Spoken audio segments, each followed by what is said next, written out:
Hello guys, ఈరోజు వీడియోలో నేను మీకు ఆరెంజ్ జ్యూస్, అదేనండి నారింజకాయ అంటాం కదా, నారింజకాయతో జ్యూస్ చేస్తాను. ఈ జ్యూస్ చేయాలంటే నారింజకాయలు బాగా పండాల్సిన అవసరం లేదు, అలాగే పచ్చిగా ఉన్నా పర్వాలేదు.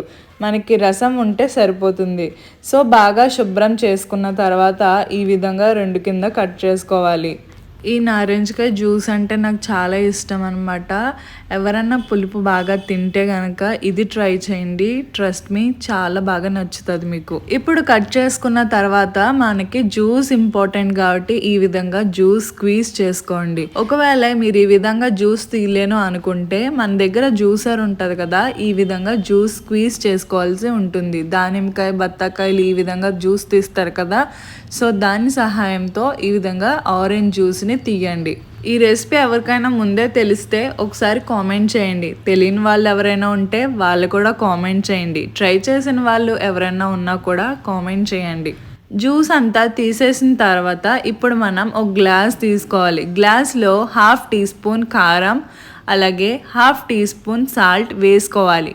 సాల్ట్, కారం మీకు రుచికి తగినంత వేసుకోండి.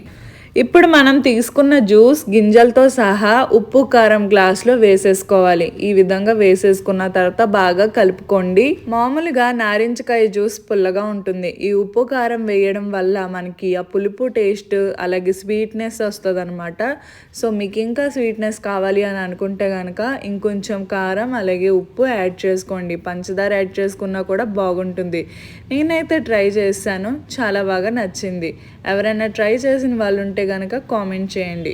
అదండి ఈరోజు video orange juice. Bye bye.